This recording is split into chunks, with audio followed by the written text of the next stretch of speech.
Hey everybody, it's Neil and I want to show you guys what I got here and then we'll do some playing. But we got a BAC brand, I've got a vacuum pump and a vacuum chamber. So let's check these things out. I'll show you guys how they work and what they do.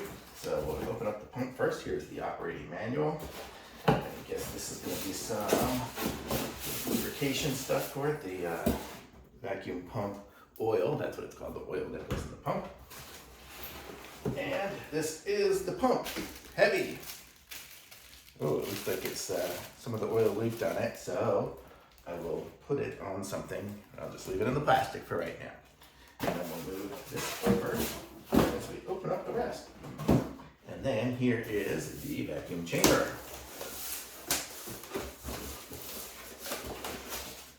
So here we go. So we have the little silicone pad that goes on the bottom of it. And we have the chamber. Here it is right here. So let's check this thing out here. Let's put this over on the side as well.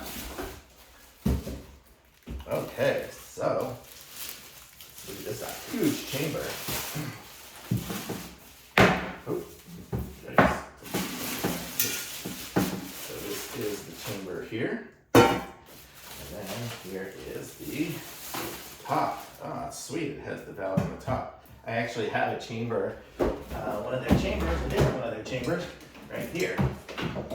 You can see the valve was on the side, so this one's kind of cool. This goes right through the top.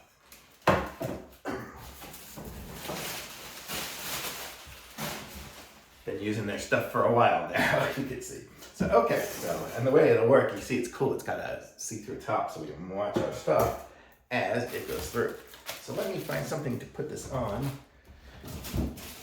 This will be it here. And we can take it out of the little section here. See about hooking it up. You know what? I don't think we have the connector hoses to actually get it to do anything.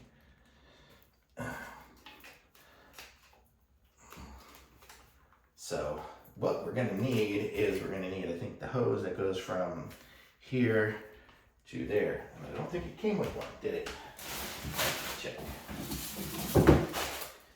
This did not.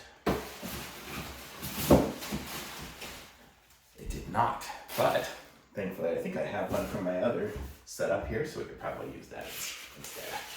So let's see what we got here. Let's just look at the manual, see if maybe there's something in here that says that I am not looking at.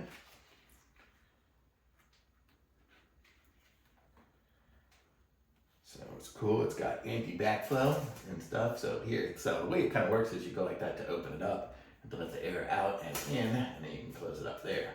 So, and it's got the rubber gaskets on here, which is nice. So here, I'll show you guys these pieces and parts. So this is the top, and you see how thick this thing is. It's thick. It's not going to crack. I think that's the thing everyone's afraid of. But you go like that to open it up, and then you go like this to close it, so it does stop when it gets to that point there. And you'll have your hose going from here to here, and this pump here, it looks like it probably just plugs in to turn on. We'll see here in a second. I'll just plug it in for a second. Actually, do I even have an outlet? I don't think I do. Nothing nearby. But let me see. And you've got, you can see here's the oil level on the back. And you can see it's low right now. So this is where I will go to put my oil in. It's a little oily, which isn't a big of a deal, but I will have to put some in there. So I will do that, kind of see if I can get this thing set up a little bit, and then I'll come right back and show you guys how it works. Okay, so I don't have anything to necessarily put in here right now, but I'll show you guys how this basically works. So you can see right now the top's like, there, and I can close the little lid on the back here, and I would turn on the pump, and it makes a little bit of noise.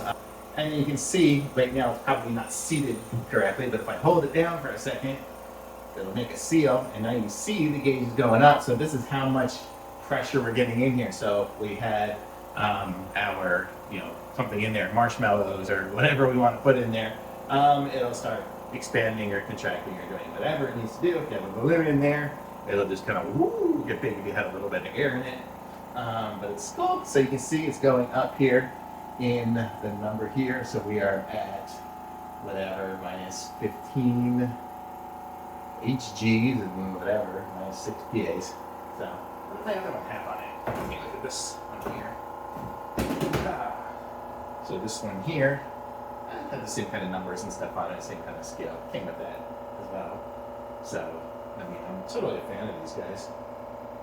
So we can see right now, so we're getting close to full vacuum here probably. But you can see, it's not even on straight, so I probably put it on straight. But you can see there's no way I'll ever get that top off of there at this point. It is sealed on there and the vacuum is very strong. I'm gonna stop the pump, but you can get the idea of it. So it's like super high vacuum in there currently, and it's super solid. And if there was something in there now, it would be doing whatever it does. But here, I'll show you guys when I let the air out. So there's a lot of air getting sucked in there. It sucked out a lot of air, and still can't lift it open until it's back down to 0. Then it pops right open. So how cool is that? So love these vacuum chambers. I use it when I'm making like resin and epoxy and things like that. So it'll pull the bubbles out of it and whatnot. So definitely useful and totally cool. Love these things. So, and this is the Primo brand. So pick it up.